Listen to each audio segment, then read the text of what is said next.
So articulation, obviously when somebody says articulate something, they're talking about speech. They're talking about your ability to put together words that make sense. You know, you articulate this concept. But what they really mean is the ability of your only movable joint in your skull, your mandible, to be moving up and down. They're talking about this articulation in your jaw. So this is what articulation came from. So articulation is the movement, the sliding of the joints past each other. So today we're going to be studying, focusing only on the joints. We have some joints that are stiff, like the sutures in your skull, and we need them to be stiff because we don't want our brain to be traumatized.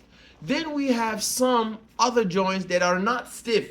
They are really soft, like these synovial fluid joints, like your knees. They can bend so easily. What could be and the elbow also, very good. What could be the third type of joints? We have really stiff joints that do not move, fibrosis, scarred, and they are so stuck together they don't allow any range of motion whatsoever.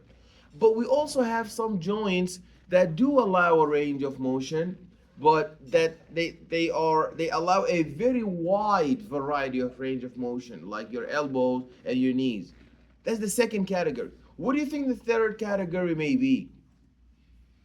Your joint is either stiff, can never move, or could be so movable. What could be the third category? In the middle. Excellent. In between. So you have some joints that they're not so stiff and they're not so movable. They're like a middle ground. Very good. Excellent. So now let's study these joints. So an articulation is another word for joint, even though they use it in speech. They say your ability to articulate something, but it's basically your ability to move your jaw, and your mandible. And these are movement. The articulation is the successful sliding of the joint. So the joint itself, that is an anatomical landmark.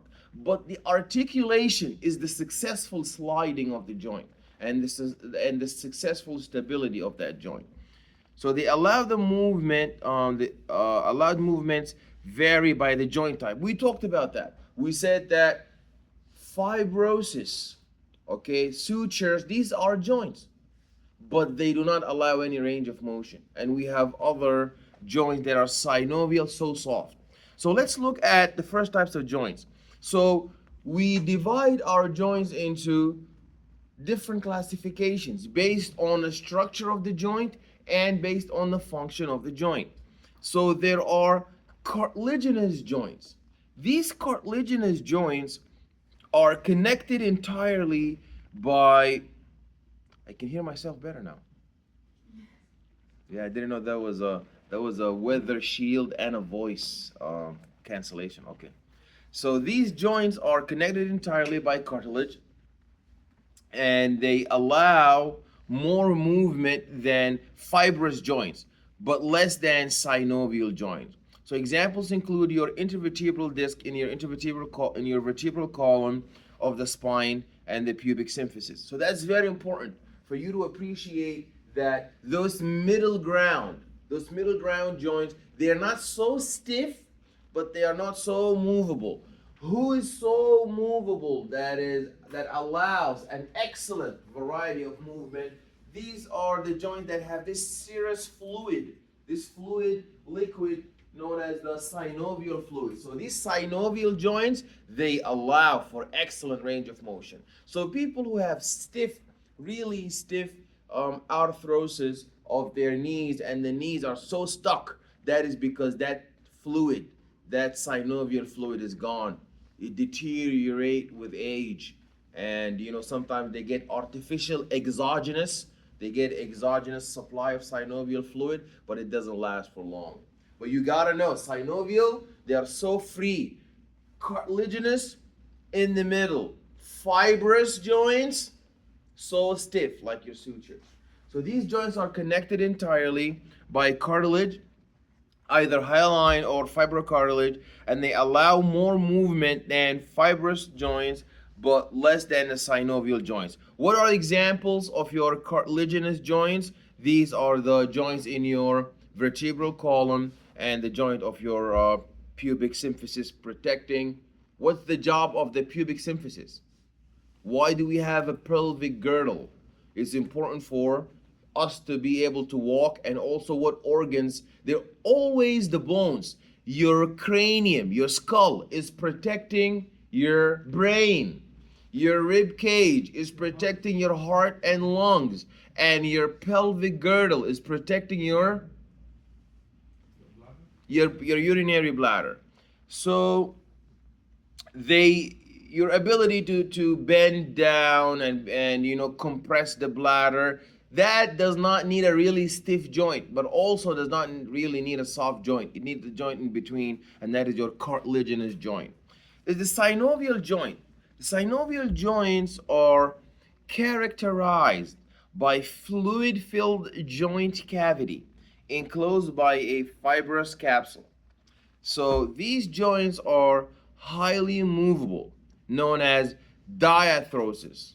It's very important to know that these synovial joints are enclosed on the outside by a fibrous capsule, but themselves they are movable. So the term diarthrosis means that the joint is highly movable.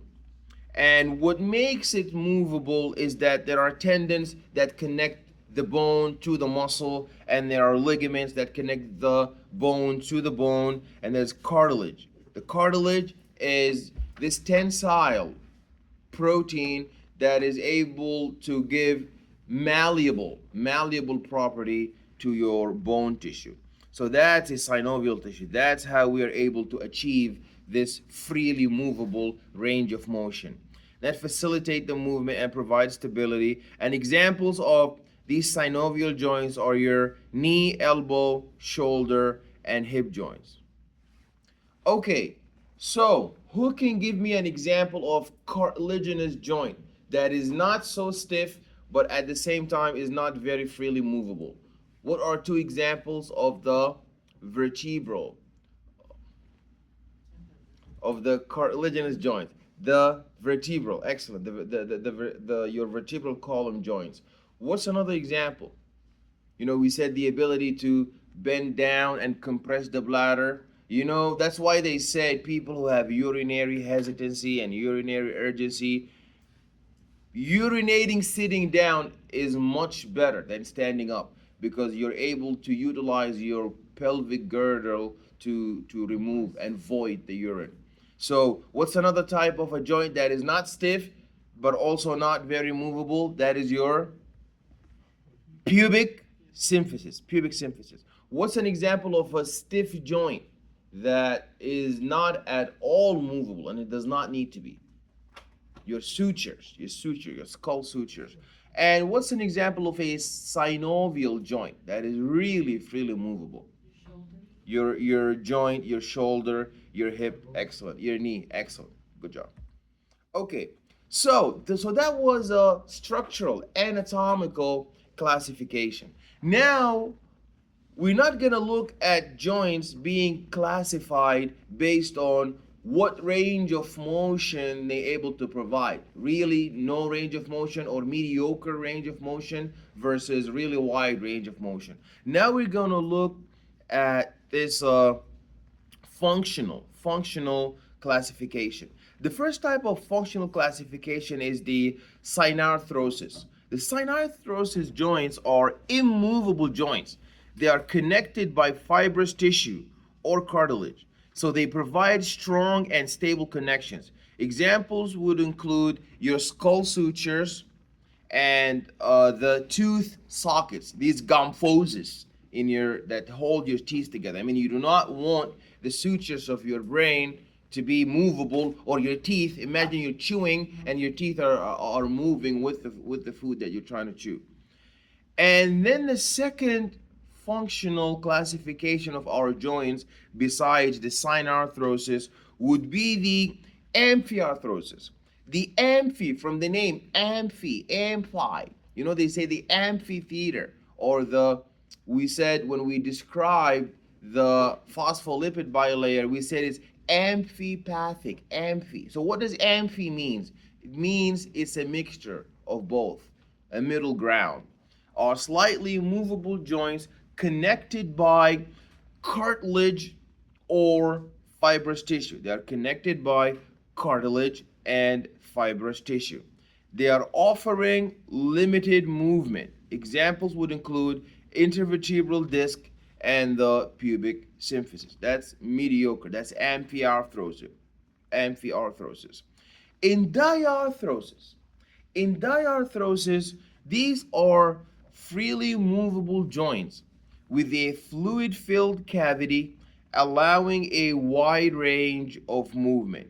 Examples would include the shoulder, the hip, the knee, and the elbow joints. So these are freely movable joints that allow a wide variety range of motion due to what? Due to that fluid, that synovial fluid. The reason why synovial joints are able to provide this diarthrosis range of motion, freely movable range of motion, is because of the serous liquid synovial fluid. Once it's gone, patients will need exogenous synovial fluid. Then after a while, even that's not gonna work, and the range of motion is gonna turn into synarthrosis. You're gonna have arthrosis of the joints. Okay, so when we look at the fibrous joints, these are the first types of joints known as the synarthrosis joints. These are the really stiff joints. So what makes these really stiff fibrous joints that stiff?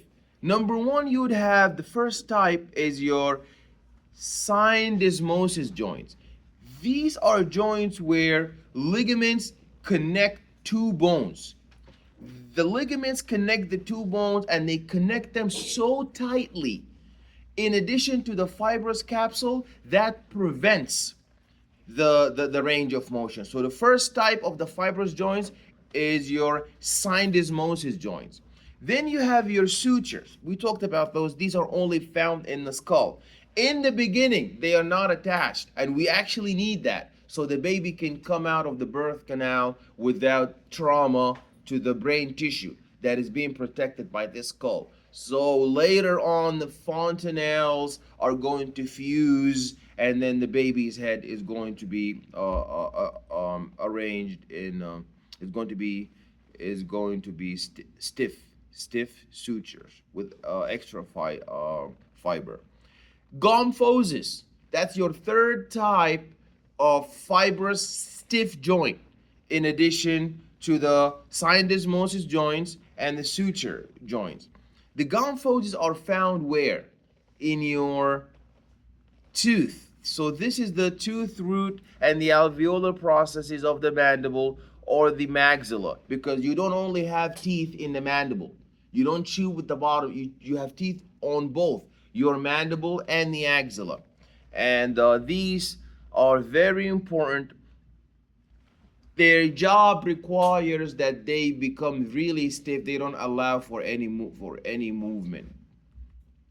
So that shows us here the syndesmosis joints, and we achieve this fibrous and really limited, no range of motion through ligament. So you see, we are so stiff in syndesmosis because of the ligaments.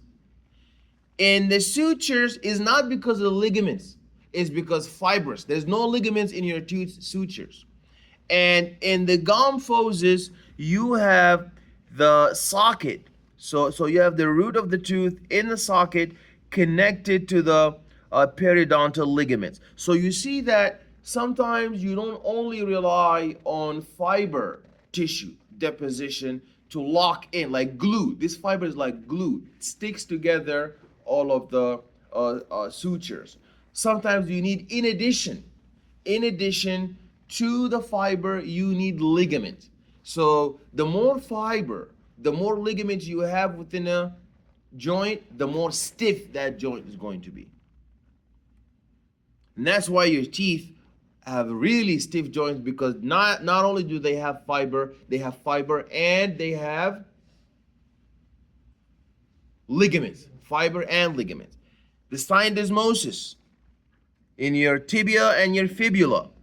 These are so stiff joints, not only because they have fiber and ligaments. Excellent. But when you look at your sutures, they only have fiber. They do not have ligaments. Excellent.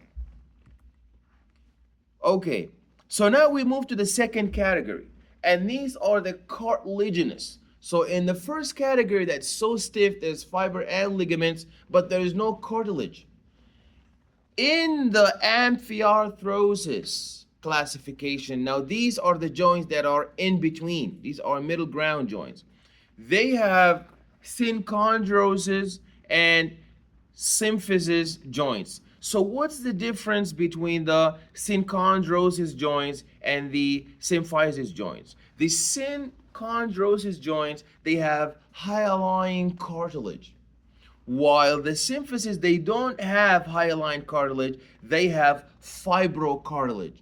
So when I compare my symphysis joint to my synchondral joints, who do you think is more stiff? The symphysis joints that have fibrocartilage, or do you think the synchondrosis joints that only have hyaline cartilage? Yeah, so the symphysis joints have both fiber and cartilage. That makes them a little more stiff versus those synchondrosis joints that only have hyaline cartilage.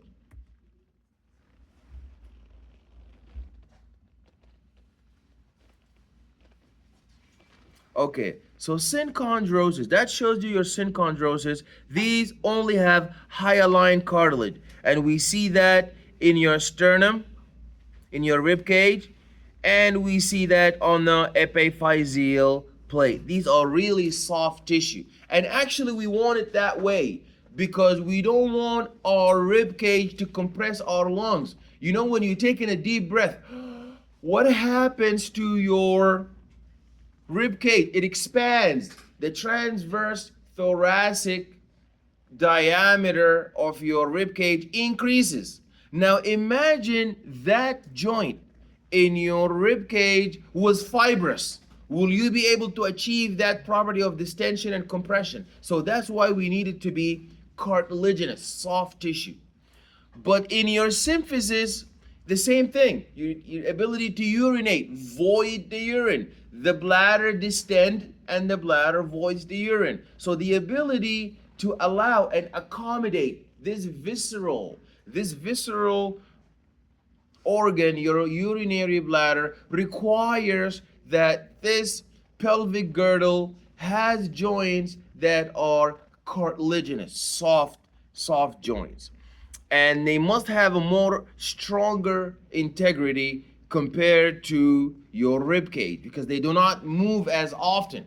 Your rib cage expands and compresses by the second, by the minute. You're always breathing, but you do not urinate every second, every minute. So that joint is a little bit more fiber compared to the rib cage. Okay, so sutures of the synovial joints. We continue with the softest type of joints, and these are your synovial joints. These are the ones that are so able to provide a wide range of motion. Okay, and that is due to the what kind of fluid? This synovial fluid. This synovial fluid is what allows your joints to move. So joint capsule is a fibrous envelope that encloses the synovial joint, providing stability and protection. So the joint capsule it's a capsule. So it's like a coat, an outer coating, an outer capsule for protection. So our outer capsules are always fiber, made of fiber. Your heart has a fibrous capsule from the outside to protect it from trauma. Your heart is constantly beating and hitting this rib cage, hitting your intercostal muscles. So there is a very important beat known as the apex beat. This apex beat, your doctors with a stethoscope are constantly looking for it. And that beat is detected when the apex of your heart is hitting, striking your rib cage. So imagine your heart did not have this fibrous capsule surrounding it. What's going to happen to the heart due to this constant trauma? Every minute you have so many heartbeats hitting your rib cage, that's going to cause fissuring and ulceration. So you have this fibrous protective capsule. Same thing with the lung. The lung has a fibrous protective capsule. And your joints have a fibrous protective capsule. But it does not mean every single joint that has fibrous protective capsule is itself a fibrous joint. No, the joint may be cartilaginous joint, soft joint. It may be synovial, really soft joint, or it may be a fibrous joint that is really stiff. But in the end, that capsule has to be there for protection. So the joint capsule is a fibrous envelope that encloses the synovial joint and they provide stability and protection. The synovial membrane is a thin, really soft and delicate layer of tissue lining the joint capsule, which secretes synovial fluid for lubrication. They secrete synovial fluid for lubrication. Articular cartilage. Articular cartilage is a smooth white tissue covering the ends of the bones in the synovial joints, and they reduce the friction and they absorb the shock. These are articular cartilage, and these are the components of your synovial joints. They must have the outer fibrous capsule. Even though they are synovial, they need a capsule for protection. They have this synovial membrane, and that synovial membrane is where you have all of the juice. The synovial juice is being secreted. And the articular cartilage is a smooth white tissue covering the ends of the bones in the synovial joints, and they reduce the friction and they reduce their absorbing the shock. Okay, the joint cavity. The joint cavity is a space within the joint capsule that contains the synovial fluid, allowing for free movement of the joint. There's the menisci. The menisci, these are articular discs which are C-shaped pieces of fibrocartilage in the knee joint that improve the fit between the bones, and they distribute the weight and they absorb the shock. Ligaments are strong bands of connective tissue that connect the bones and stabilize the joints. The bursa or the bursae. The bursae are small fluid-filled sacs that reduce friction between moving structures such as the bones, the tendons, and the muscles. See, these are the synovial, this is the synovial joint. Now, we're going to look at the types of joints based on what plane do they allow the joint to flex and extend and move. Sometimes we have a uniaxial joint. So uniaxial joints, they only allow for movement on one plane, on one axis. And these are the hinge joint, like the hinge of the door. And these are the pivot joints. So the hinge joints is different from the pivot joint. You know the pivot joint. What kind of joint is that? From the name, pivot joint. These are joints that are only useful for rotation. Excellent. While the hinge joints permit the movement They permit movement similar to the opening and closing of the door, allowing flexion and extension in one plane, like your elbow, like your knee. You can just flex or extend. Pivot joints, they enable the rotational movement around a single axis. That's found in your neck, that's found in your wrist. There are biaxial. So now biaxial, you know they allow for two planes. They allow for two axes. So these are your saddle joints and your condyloid joints. Your saddle joints permit the movement in two planes, resembling a rider sitting on a saddle. They provide stability and they provide the flexibility.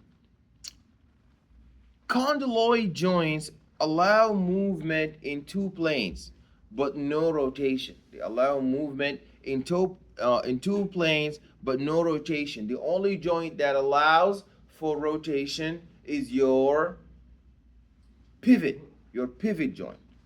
So you see, the pivot joint enables rotational movement around a single axis. The saddle joint.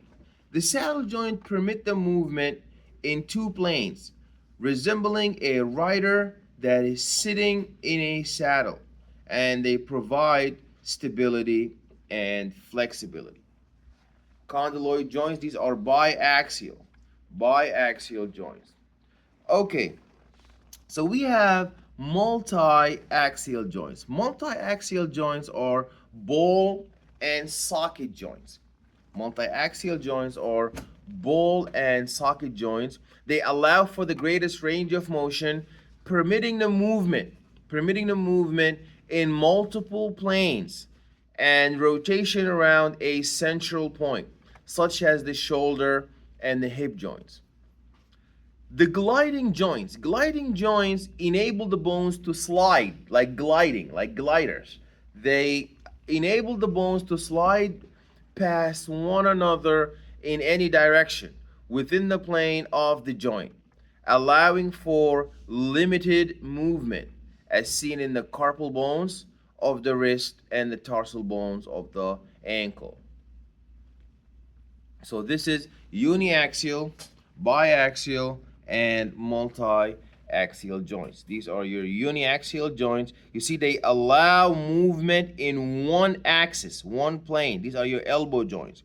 And the pivot joints, you see, these allow for the rotational movement.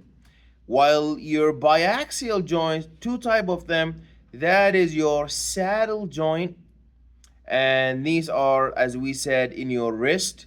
And the condyloid joints, these are able to rotate, achieve the rotation.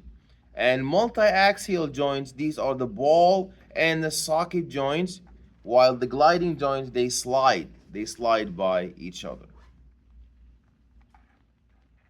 When we examine the vertebral joints, these vertebral joints come in different varieties. You have your median atlantoaxis joint. That is between the atlas, which is the first cervical vertebra, and the axis, which is the second cervical vertebra. There are connections between the bodies, the symphysis, and the processes. These are the gliding joints. The humeroscapular. So now from the name, we're going to see this even when we do the nervous system. When we hear a tract known as the spinothalamic, you know the thalamus is in your brain. But when you hear spinothalamic, you know that's the tract taking the information up to your brain. From the name, spinothalamic. You have the reticulospinal tract. The reticular formation is a nucleus in your brain. So reticulospinal, you know it's from the brain to the spinal cord. And lastly, here you have the humeroscapular. So that is between the humerus bone and the scapula, the shoulder blade. So from the name, you tell that's the joint. That's how we name the joint. You know, they say BQE, Brooklyn Queens Expressway. So that tells you it's between Brooklyn and Queens. And then they named that guy the Super Deegan or something. They didn't want to call it the Bronx something. Anyways, and yeah, so from the name, where is carrying the information? Here, the joint is between, you know, the Broadway Brooklyn Junction. So that's the junction between Broadway and Brooklyn, or whatever that is. And you have strengthening. You have the strengthening structures. So these are joints. You can tell where they are just by the name. So they're not gonna name them. So you know when you hear the Major Deegan, you don't know where that is. But when you hear the Brooklyn Queens Expressway, you can tell from the name. Thank God our joints are the same way. They are named between the bones and where they connect. So humeroscapular, you know, humero, that is my arm, scapula, that is the shoulder blade. So that is the humeroscapular. The elbow joint. The elbow joint is a classic hinge joint. You see, it moves in one plane. That's a uniaxial joint. And they are significant. So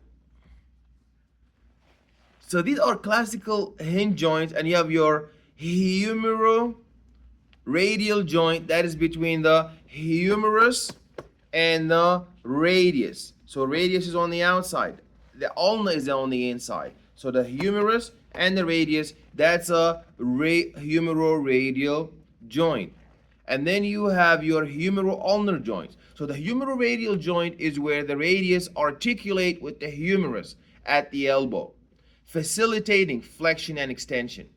The humero-ulnar joint, that is the humero-ulnar joint is where the ulna articulate with the humerus at the elbow, enabling the hinge-like movement for flexion and extension of the forearm.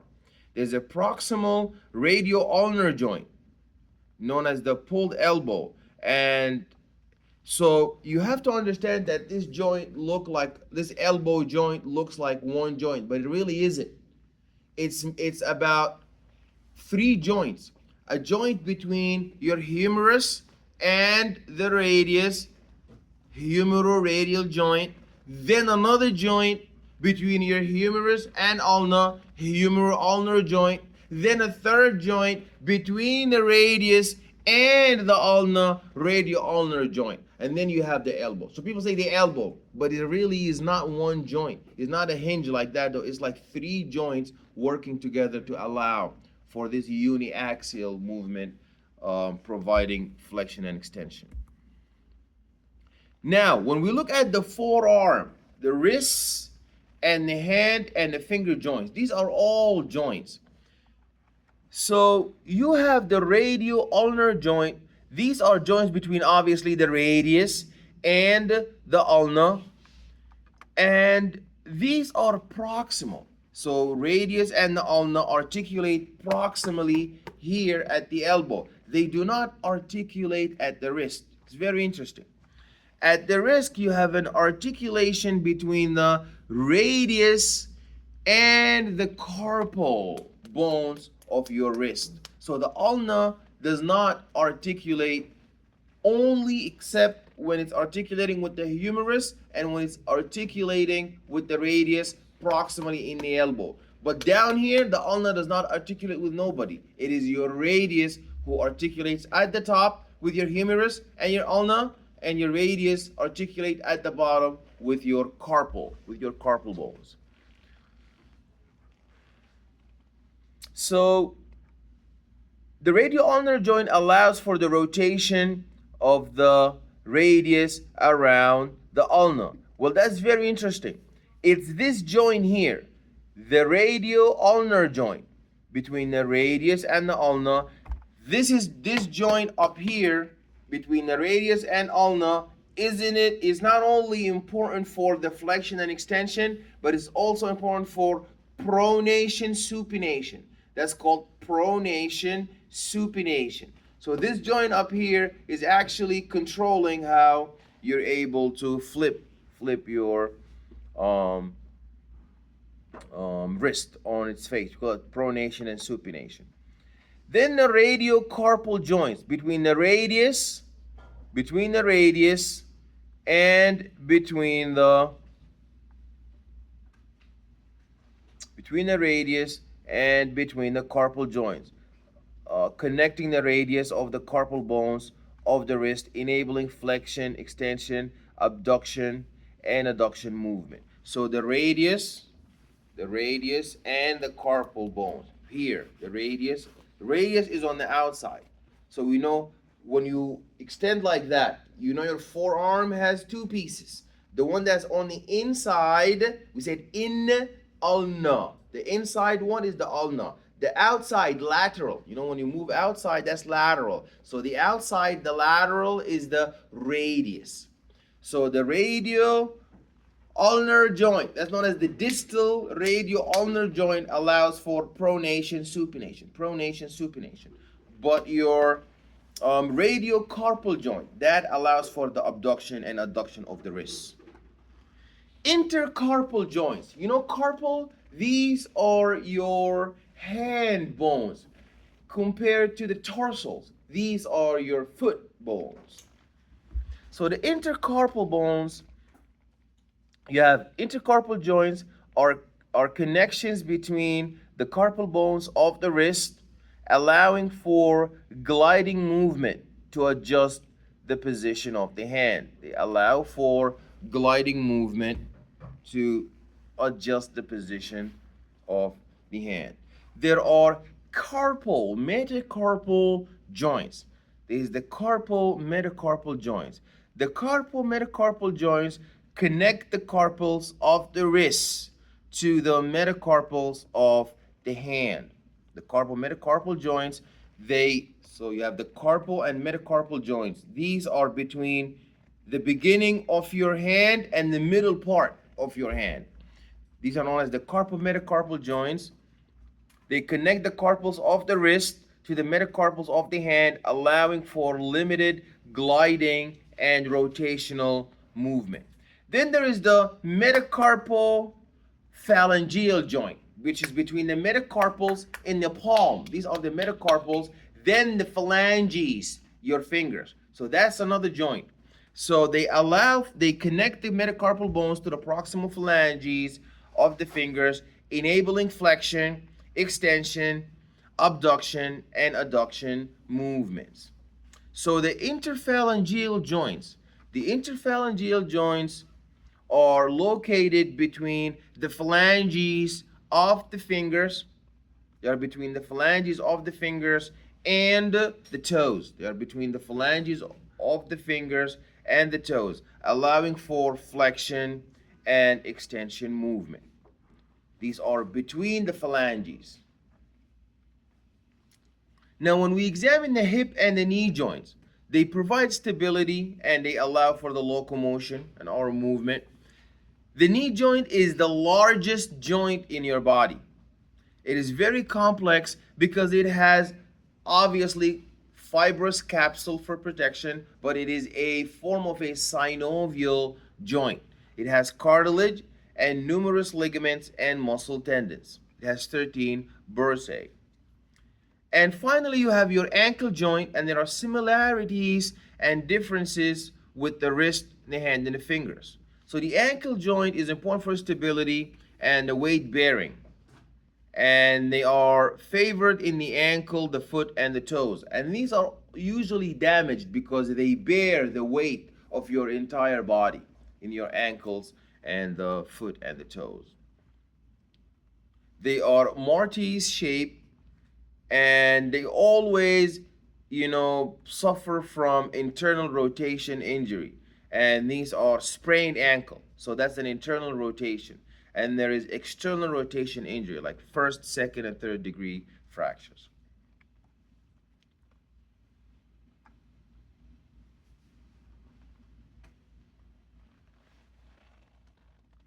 So external rotation injury represents when there's an external rotation injury involving the twisting of a thumb or a joint beyond its normal range of motion, potentially causing ligamentous damage or causing a fracture.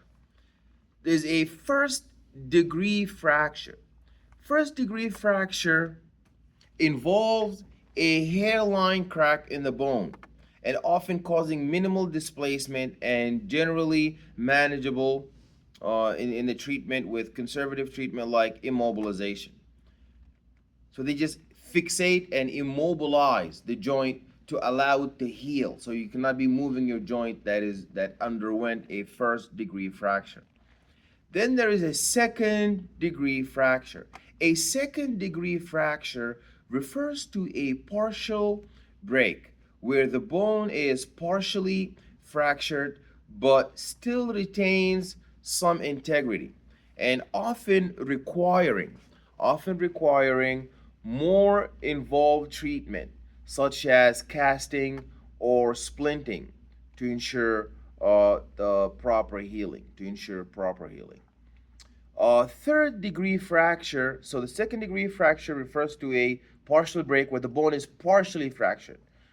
It's not like first degree fracture where the bone is intact, where there's a minimal displacement. Here you have an actual breakage of the bone, fracture of the bone, and is often requiring more involved treatment, such as the casting or the splinting to ensure proper healing. Third degree fracture. Third degree fracture is a complete break where the bone is completely severed into two or more pieces, so necessitating surgical intervention like internal fixation with screws or plates to ensure alignment and stability. So the third degree fracture is a complete breakage, not a partial breakage. So the movement of the synovial joints, we have angular movement. We have angular movements that involve changing the angle between two bones, such as inflection, extension, the abduction, and the adduction. There are circular movement, and that circular movement involves the rotation, like in a pivot joint, the rotation of a body part around its axis, such as in rotation, circumduction, pronation, and supination. There's the gliding movement or the sliding movement that occurs when the flat bone surface slides over one another, as seen in the intercarpal joints of the wrist. So these bones slide past one another. They do not cause flexion. There's no flexion or extension of your carpal bones. There's special movement, and these are unique movements that do not fit into the standard movement type, such as the inversion. So you have inversion, eversion, dorsiflexion, and plantar flexion. So the range of motion at the synovial joint indicate the degree of the damage. So arthrosis of the knee is diagnosed by a limited or restricted range of motion. And the angular movements of the synovial joints are represented by the flexion, the extension, and the hyperflexion, the plantar flexion. So flexion is when you make the angle smaller, and extension is when you broaden the angle, straightening the joint out. Circular movements, these are the pivot movements. So they allow for rotation and circumduction. Supination and pronation is the ability to turn your wrist upside down. That's supination. Returning it backward, that is pronation. Like you turn the car, you turn the ignition, the car key, the ignition. Special movements, we talked about though, this is inversion and eversion, protraction, retraction, elevation, and the depression and the opposition. So there are developmental changes that happen in the articulation. We talked about those, and how when you grow up as a child, your fontanelles fuse together and they close down. And as you get older, the range of motion of your bones get shorter and shorter due to arthritis, due to inflammations, due to the loss of this synovial fluid that could be replaced with the exogenous supply of synovial fluid. And skeletal diseases would manifest as joint problems. So sometimes you have a muscular disease. Sometimes you have this autoimmune arthritis where the antibody start targeting the cartilage of your own bone tissue, destroying the cartilage, causing stiffness in the um, bone joint. Okay. So when it comes to disease, so we study the structure and the function, then we study the pathology, what goes wrong. So bursitis is the inflammation of the bursae that is caused by repetitive motion, injury, infection, or conditions like arthritis.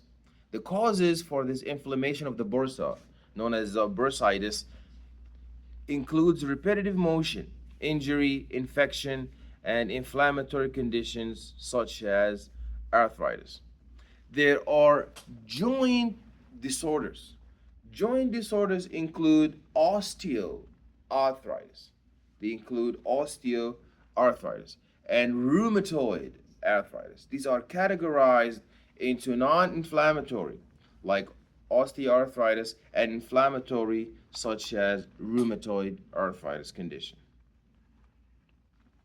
Examples of the non-inflammatory joint disease is osteoarthritis, known as the Heberden nodes and the Borchardt nodes. These are the locations where osteoarthritis is more prevalent.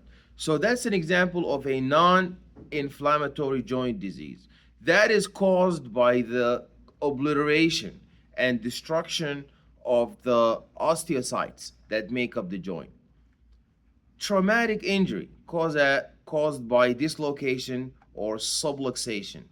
And you have also cartilaginous menisci damage. We said that could be caused by antibodies that target the cartilage.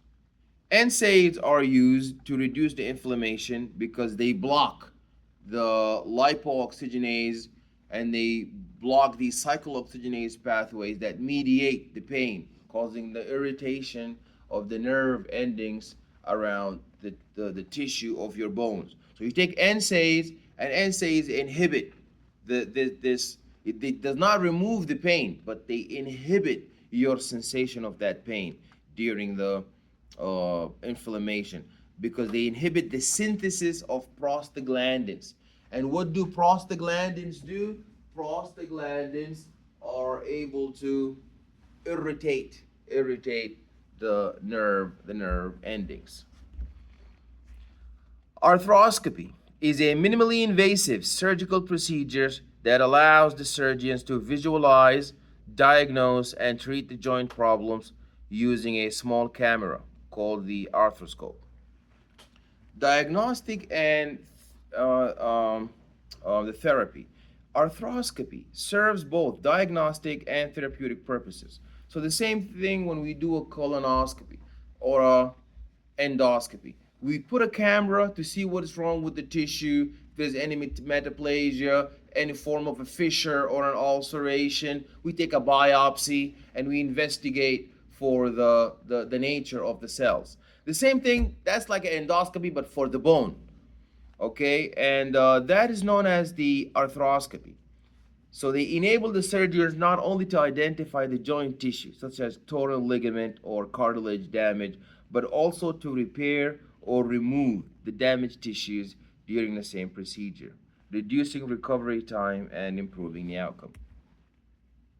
Rheumatoid arthritis is a chronic autoimmune disorder where the immune system mistakenly attacks the synovium, causing inflammation and pain. There is autoimmune. It could be caused by autoimmune effects. These are characterized by the autoimmune response where the body's immune system attacks its own tissues. But in rheumatoid, you have an autoimmune disorder where the immune system attacks the joint. And here you have the autoimmune system attacking the cartilage. And it's treated by tumor necrosis factor blockers. So tumor necrosis factor is a type of a cytokine that is secreted during inflammation to help in the recruitment of white blood cells to the site of the inflammation so they can combat the infectious microbes like the bacteria, the viruses, the parasites, to destroy them and remove them, and to engulf and remove all the necrotic tissue, and that's going to cause healing.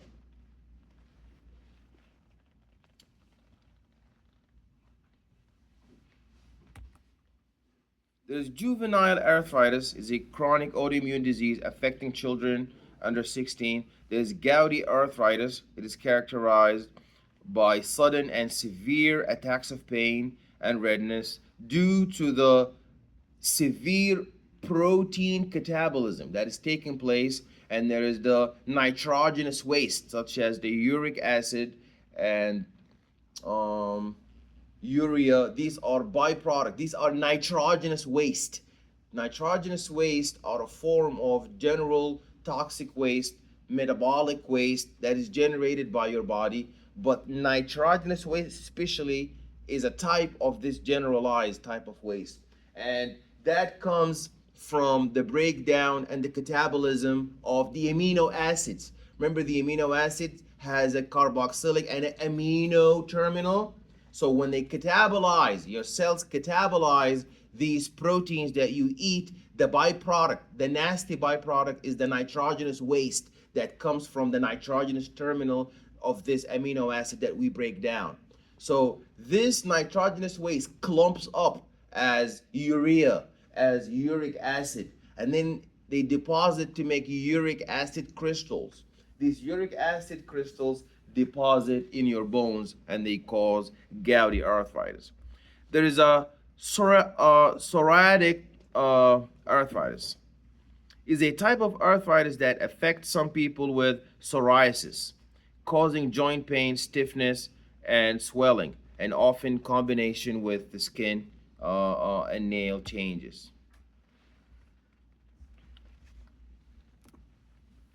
Okay, so that was the articulations.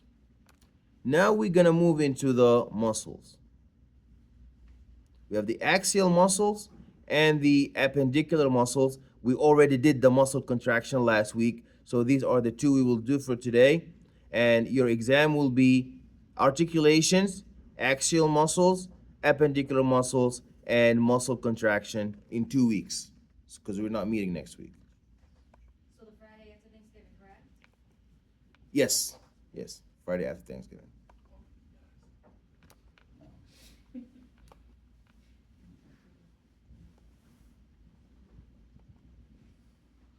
Okay, so eat the turkey while you're studying.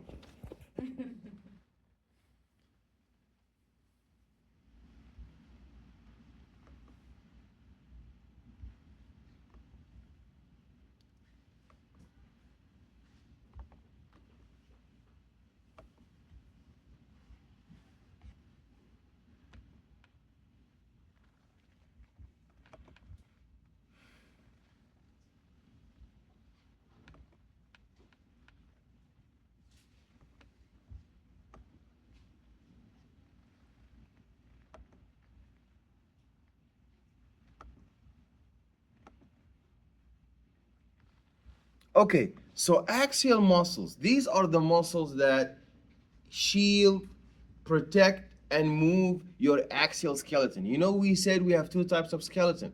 There's the axial skeleton and there's the appendicular skeleton. So now let's examine our axial skeletal muscles. So what is their function? Why are they important? The axial skeleton muscles, they are important the same way the appendicular skeletal muscles are, in the sense that they are there for movement. So the skeletal and muscular system working together to flex and extend the joint. That's why we did the contraction first, so we can now connect between how these muscles are able to flex and extend our joint. So there's more than 600 skeletal muscles, and they comprise about 40 to 60% of your body weight. So muscles fill in the form and contour of the body. There are axial muscles that we're going to survey in this chapter. There are connective tissue components within the muscles. There are fibrous envelopes. These fibrous envelopes, they encapsulate. As we said, this theme happening all over the body, where you have fibrous capsule surrounding, encapsulating organ tissues. There's the endomysium, and the endomysium is the outer capsule of your muscle fiber. Then the muscle fiber is made up of multiple fascicles, and each fascicle within it has multiple myofibrils surrounded with the perimysium, and inside each perimysium you have multiple microfilaments surrounded by the epimysium.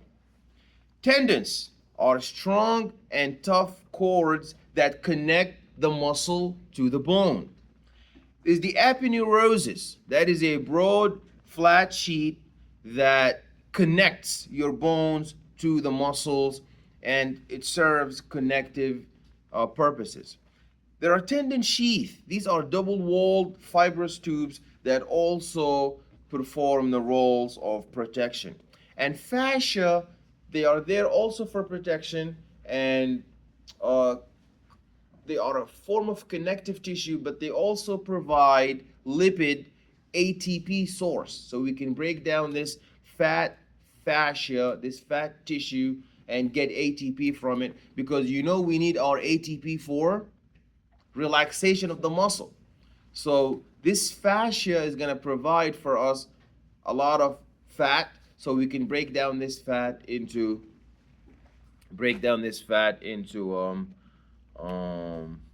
ATP, so we can relax the muscle. So that shows you the fascia, the fat fascia on the outside, and you have, this is the muscle, and the muscle is encapsulated with the epimysium. Then you have the perimysium that is surrounding all the fascicles. The fascicle is surrounded by the epimysium. Then each fascicle has multiple different myofibril, and the myofibril is encapsulated with the endomysium, and inside you have your myofibril, and this is your muscle fiber, from which comes out your microfilament that has both thick filament made up of, you see the myofibril has thick filament made up of myosin and thin filament made up of actin. That's the cross section of the arm. It shows us the veins, because all of this tissue, all of this muscular tissue has deoxygenated blood, metabolic waste that needs to be flushed and returned back to the right heart. And they have these arteries that provide oxygen for oxidative phosphorylation and ATP, so we can perform the muscle relaxation. And there's nerves. So who's bringing in the action potential? Who is allowing for calcium to be secreted from the cisternae of your sarcoplasmic reticulum? It is the nerve. So all of the muscles are having these nerves that go through the muscle and enable and trigger this action potential that causes the contraction. And then after the contraction of the muscle, what happens to the bone? The bone is being pulled by the muscle. The size, shape, and fiber arrangement. Size, shape, and fiber arrangement. So the fibers could be arranged parallelly, and they are convergent, and there are fibers that are fusiform. These are parallel in the body. So that shows you the structure of the fibers. You see, these are parallel fibers, like the sartorius muscle in your legs, and there are long with tendinous intersections, and an example of that would be your rectus abdominis, and that is a muscle that is found in the anterior part of your thigh. So that is the rectus abdominis. So you have really long tortuous muscles like the sartorius, and you have this very important thick type of tissue that is in the front anteriorly, allowing for the flexion of your knee joint. There are convergent joints like the pectoralis muscle that is found in your, excuse me, I'm sorry, you're talking. I can hear you all the way up here. So this pectoralis major, you have a pectoralis major and pectoralis minor. These are convergent muscles that allow you to have control of your thoracic rib cage, especially for the process of breathing and increasing the transverse thoracic cavity of your rib cage. There are pinnate.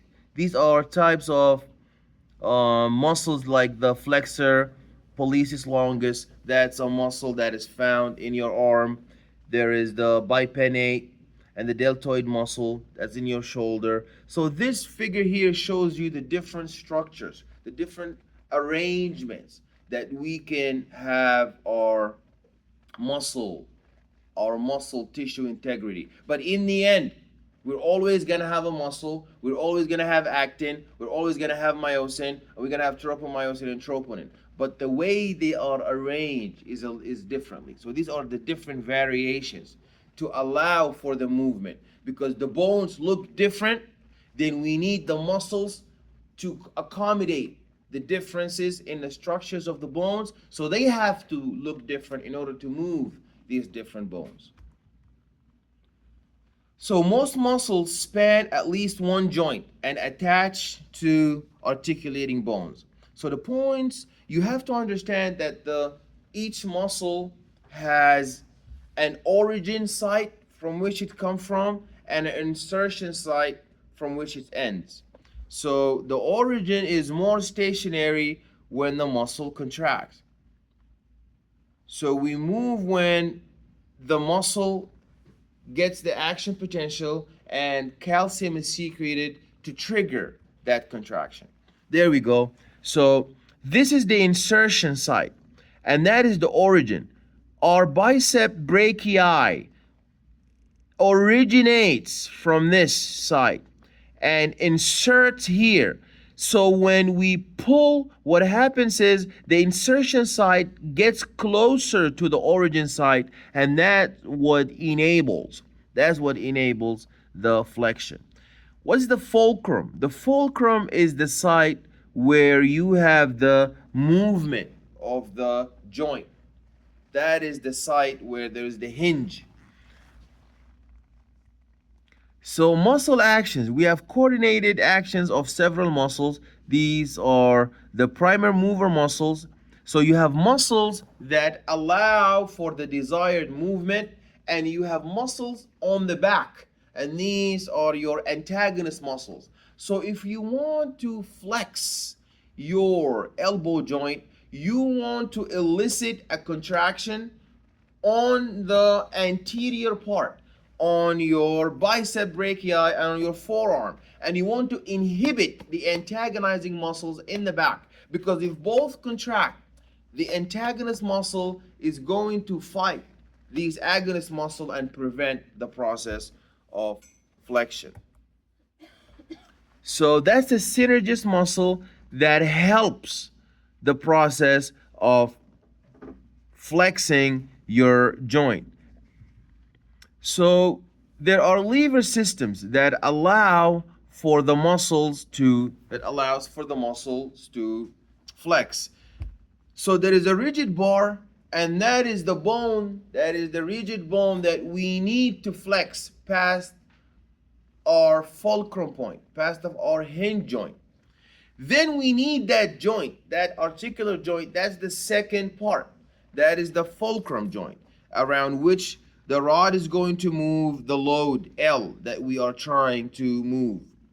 And lastly, you have your pull, the pull that produces the movement or the muscle contraction.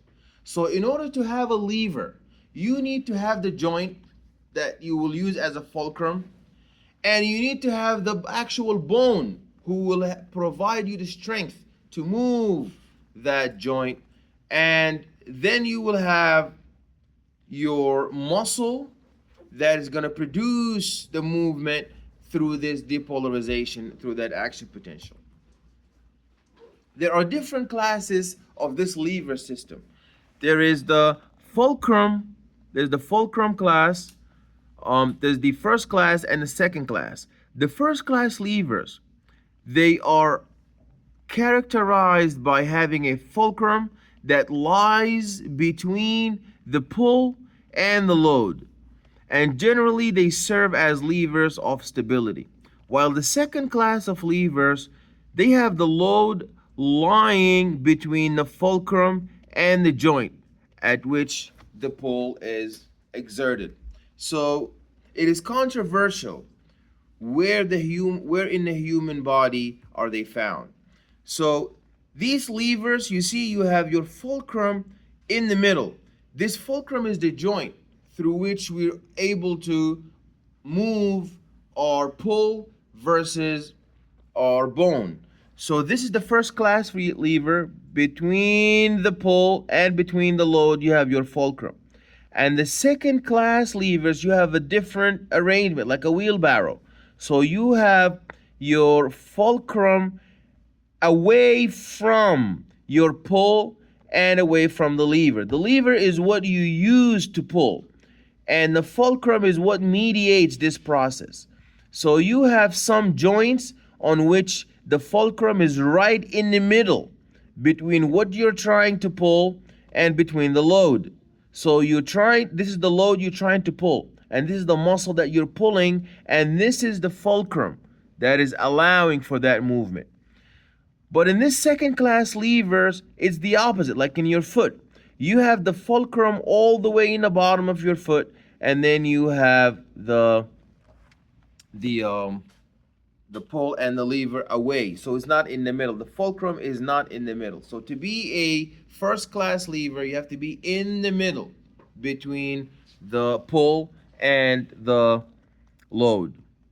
So the third class levers, the pull is exerted between the fulcrum and the load, and these are the most common type in the body.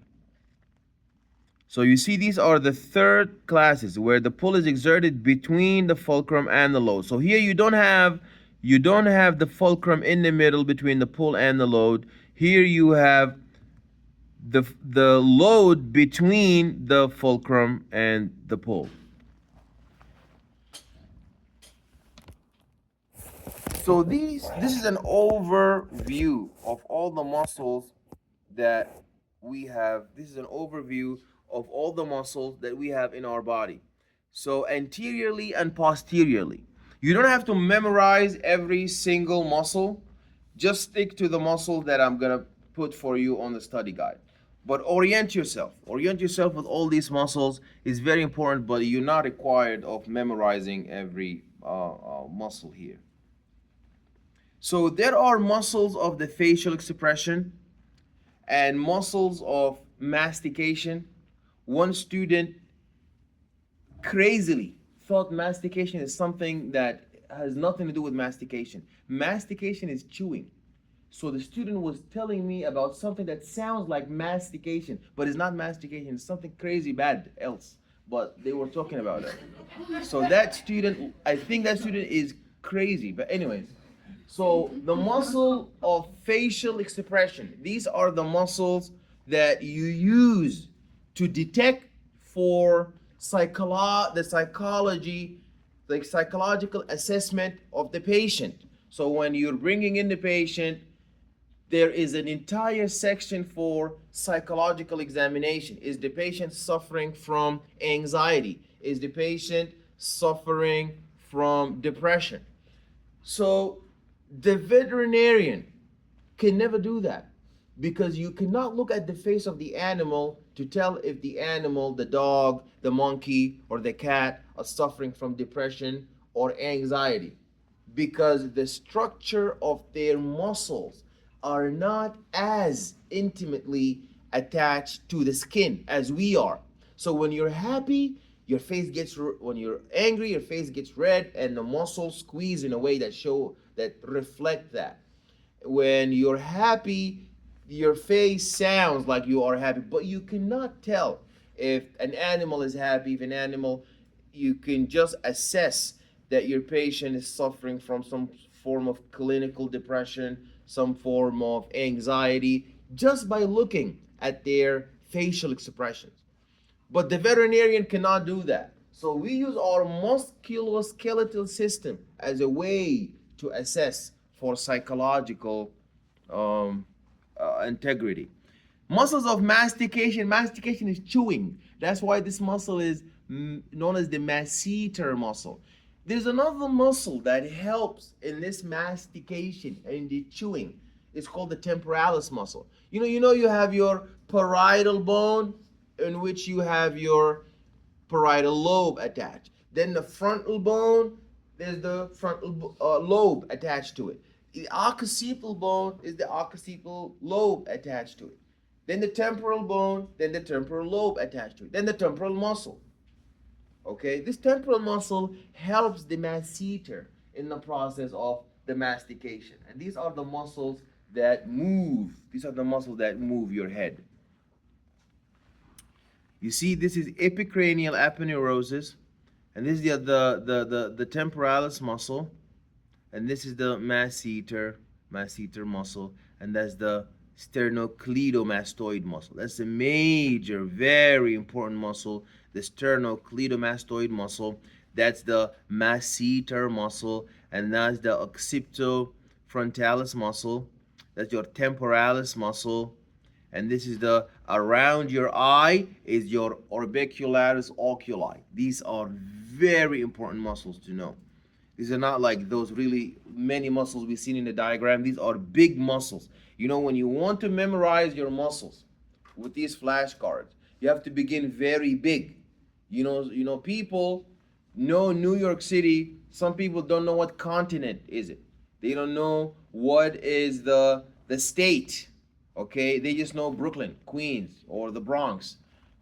And that some students in anatomy and physiology, they would go around memorizing a small muscle like the zygomaticus minor and a huge muscle like the temporalis. They don't know it. So it's like somebody knowing the Bronx, Fordham Road in the Bronx, but they don't know the Brooklyn Queens Expressway and the Major Deegan, and they don't know the borough, they don't know the state, they don't know the country, they don't know the continent. So now that does not make sense. So when you want to know and memorize your muscles, you begin with the very big muscles. The same way when you're studying for your exams, you study C level first. You get all the stuff that will secure for you a C. Then you get all the stuff that will secure for you B. Then you get all the information that will secure for you A. But you do not begin with A. You begin with the base. So the base is the biggest. You take the biggest muscles first. Your masseter muscle, you gotta know that one because they named the whole chewing based upon it. Mastication because of the masseter muscle. And there's the sternocleidomastoid muscle. That's a huge muscle you need to know because it moves your neck. The occipitofrontalis muscle is important for the back of your scalp. And then there's the temporalis muscle that is important for chewing. And there is the orbicularis oculi that's around your eye that helps you blink and move your eyes.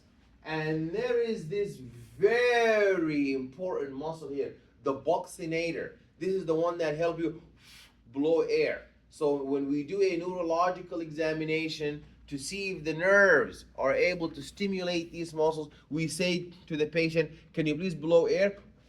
If the patient has an intact trigeminal nerve, they will be able to stimulate that muscle. But if there is a damage on that nerve, they cannot blow their cheeks because that nerve stimulates this buccinator muscle that helps you blow. BB, buccinator, blow air. Then you have your orbicularis oris. People confuse orbicularis oculi and orbicularis oris. Oculi is around the eyes. Orbicularis oculi around the eyes. And then the orbicularis oris, that is around the mouth. Orbicularis oris. You see, that's the occipitofrontalis, and that is the orbicularis oculi. Orbicularis oculi. And this is your orbicularis oris. Orbicularis oris. and this is the depressor anguli, or you don't need to know that one. That one is not big. The big one is this one, orbicularis oris, and the buccinator, and the masseter, the temporalis, and the orbicularis oculi, and in your scalp you have the occipitofrontalis. The occipitofrontalis, and this is the occipital portion of the occipitofrontalis. Amazing. And this is the epicranial aponeurosis. That's the sheath. So this occipitofrontalis is like a big muscle, big pancake from here all the way to the back. One big muscle covering from your forehead up to the back of your scalp. It's called occipitofrontalis. So there is a frontal part of it, front part of the pancake, and then there is a back part. I haven't had pancake in a very long time, but I did yesterday. I said to the deli guy, "Can I have just one?" He said, "One order, three." I said, "No, just one piece." And surprisingly, he gave it to me. It was so good, I wanted to go back get three more, but then I was ashamed of myself, and then I went, okay. So because he will tell me, "I told you I want to give you three, you said you wanted one," so I just went back home. Anyways, so the masseter, what is the masseter important for? I'm going to ask you that on the exam. Masseter, mastication, go write what that guy wrote. And then you have the buccinator, is important for what? Blowing the air.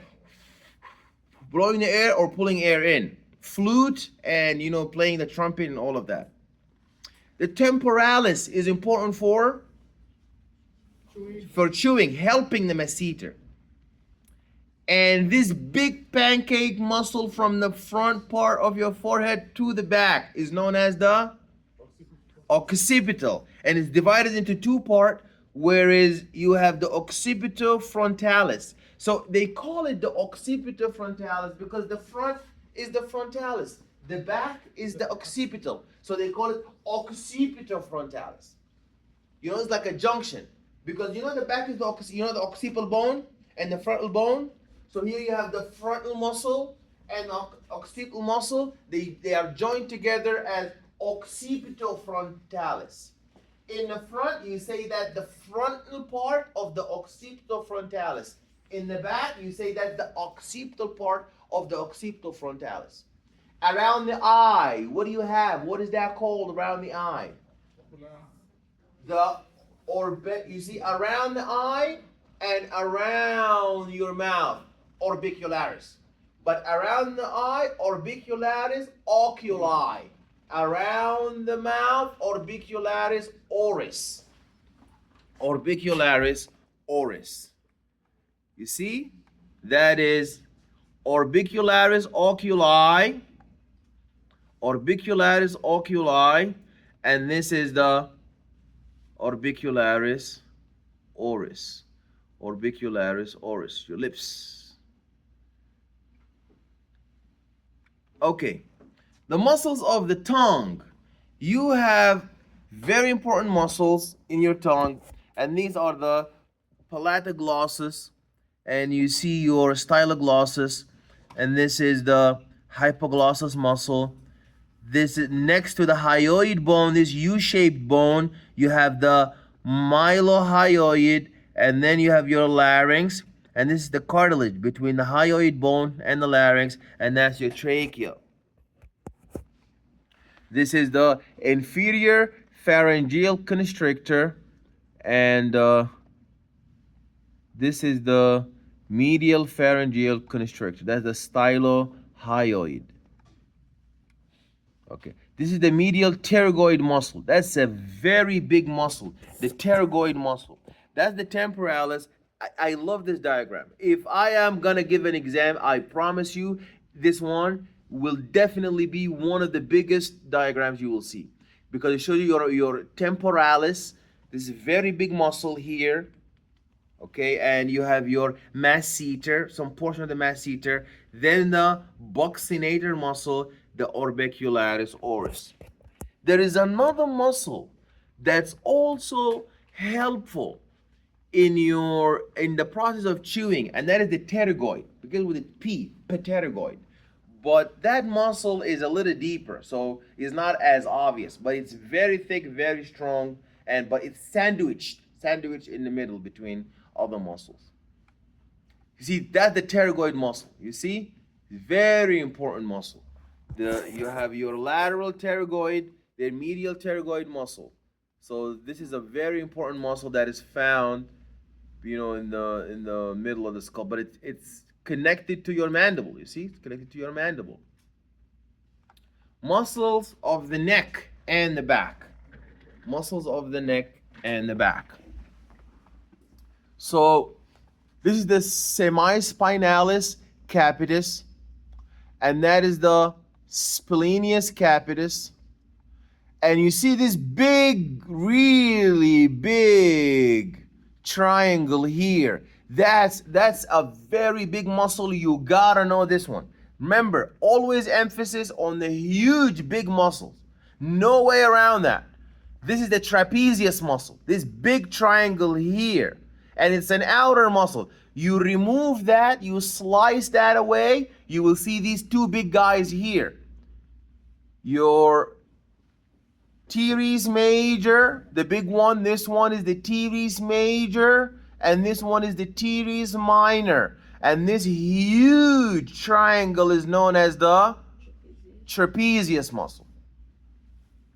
And this lateral muscle here is your sternocleidomastoid.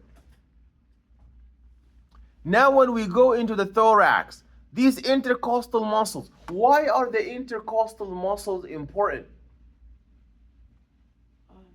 Is it because it protects your diaphragm or something? It protects your lungs, yes, and in addition to protection. It doesn't allow for the friction from the ribs. For the what? It prevents friction from the ribs. It prevents friction. That is the fibrous capsule, you mean. So we don't want our heart to be bumping into the bones. But we're talking about these muscles. Why do we need these muscles? Besides they are delicious not the human ones, the animal ones. Yes. So we can contract. Exactly. Excellent. Very good. So how are we going to, when you want to breathe, you want air to flow in. So you need your transverse diameter of your rib cage to expand. So who's going to pull it out? The bone is going to pull itself? These are the guys who pull it out. And when you want to exhale, you want to squeeze all the air to come out, so they compress. Who's going to make the bones move up, in? It's these intercostal muscles. And the muscles, what makes them move in, out? What makes them do that? The diaphragm. The diaphragm is a muscle itself. The diaphragm is a muscle itself. What makes the muscles move up and down, up and down? Energy. Electricity. Yeah, electricity. So the nerve. What I want to say is the nerve. So the nerve, action, potential, electricity. Thunderbolt. The thunderbolt, stretch. Thunderbolt gone, relax. Stretch, relax. So it's the nervous system controlling the musculoskeletal, the musculoskeletal controlling the bone. The muscle controlling the skeleton. So nervous controlling muscle, muscle controlling bone. So these are your external intercostals, and the internal intercostals are the ones who are closer to the middle line. So on the exam I point to the student, what is that? They put internal intercostal. The fact that you knew it's intercostal, I give you half. But to know external is outside. External, they are on the outside. But internal, they are here. You see this joint here? This is the one that divides for me. Internal, you are closer inside to the middle. These are internal intercostals. And these guys are external intercostals. Okay?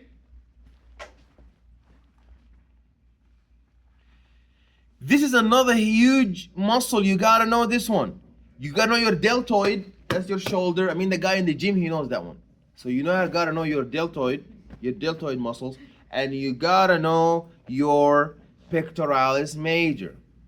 Your pectoralis major.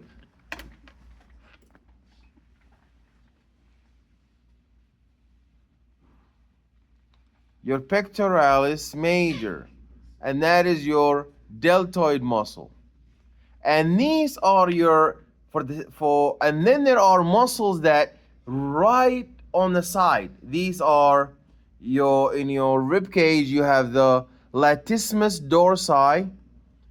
This is the latissimus dorsi, and then you have these serratus anterior. These are the serratus anterior muscles. Serratus anterior muscles. This is the linea alba in the middle, and this is the rectus abdominis. This is the rectus abdominis, and that's the internal oblique, and that's the external oblique.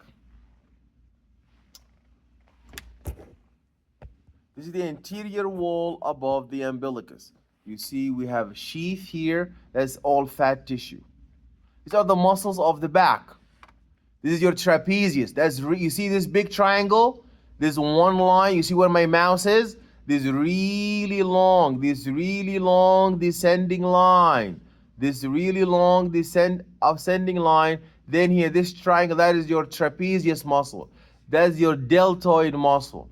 That's your rhomboid major. That's your rhomboid major muscle. And that is your rhomboid minor muscle. That's your splenius capitis. And that is your semispinalis capitis. That is your serratus inferior. See this serratus muscle? And this is the latissimus dorsi is another huge muscle that's right below the triangle. You see your trapezius? You see the trapezius muscle? Then right below the trapezius, you have this big muscle here, like a trapezoid, known as the latissimus dorsi. You see this latissimus dorsi is the biggest muscle right beneath your trapezius. Then you have your gluteus maximus. This gluteus maximus, the muscle of the buttock, the gluteus maximus, and you have your gluteus medius, which is right below it. Deep muscles, when we dissect the back, these are too small. So that just shows you we have an outer layer of muscles, huge big muscles. And these are the huge big muscles in the back, and then there are soft muscles that are underneath. So your back is very strong. Okay, the pelvic floor muscles in the male. You have the external anal sphincter. Then you have the anus, it's a muscle. Then you have the levator ani. And then there is the deep transverse perineal. So all of these are just for you to just appreciate the different types of the muscles. Any questions?